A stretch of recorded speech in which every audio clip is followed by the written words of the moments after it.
वक्त होने वाले चुनाव को, जिस पर पूरी दुनिया की नजर है, हिंदुस्तान की नहीं पूरी दुनिया की नजर है, इस चुनाव को मेरे भाइयों एक मिसाली चुनाव बनाओ, इलेक्शन बनाओ।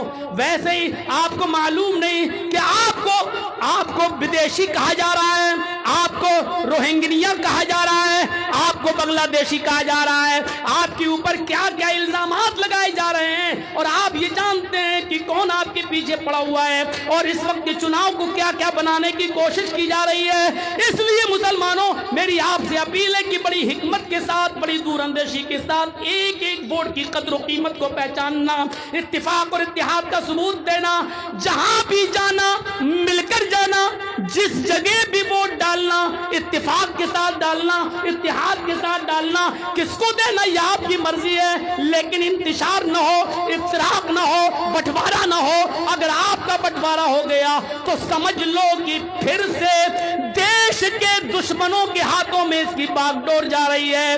फिर आप पछताएंगे, फिर आप खून के आंसू रोएंगे। मेरे भाइयों, जिस तरीके से हम लोग खून के आंसू रो रहे हैं, उसी तरीके से आपको भी खून के आंसू रोने के सिवा कुछ नहीं मिलेगा, क्योंकि इख्तिलाफ फिर बाद में भी खत्म नहीं होगा। फिर मस्जिद का झगड़ा, फिर तेरी मेरी मस्जिद का झगड़ा, तेरे मेरे जनाजे का झगड़ा, तेरी मेरी नमाज का झगड़ा, ये सारे झगड़े फिर शुरू होंगे। इलेक्शन का दौर है तो हमें बांटा जाएगा, और इलेक्शन का दौर खत्म हो जाएगा तो उसके बाद भी हम बटेंगे।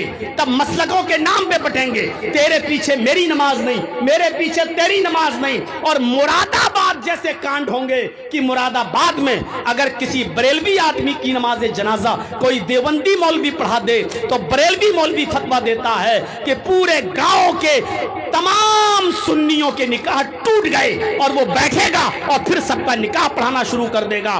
5 साल तक हम हनफी, मालिकी, शाफी, बरेलवी, तेरी मस्जिद मेरी मस्जिद, तेरा निकाह मेरा निकाह, ये कर करके लड़ हम अपनी जिंदगी बर्बाद कर लेते हैं। और इलेक्शन का दौर आ जाता है तो हमारे वोटों में इंतशार पैदा करा के हमें अलग अलग बांट कर, मेरे भाइयों, हमारी कमजोरी का नाजायज फायदा उठाया जाता है। मेरे भाइयों, ये कौम जब तक मुंतशिर रहेगी, जब तक बड़ी रहेगी, जब तक इज्तिमाइयत इसके अंदर नहीं आएगी, इसी तरीके से हम और आप जलील होते रहेंगे, रुस्वा होते रहेंगे, ख्वार होते रहेंगे। और आज मैं डंके की चोट पर कहता हूं, डंके की चोट पर कहता हूं कि इस वक्त कोई हमारा अपना नहीं है।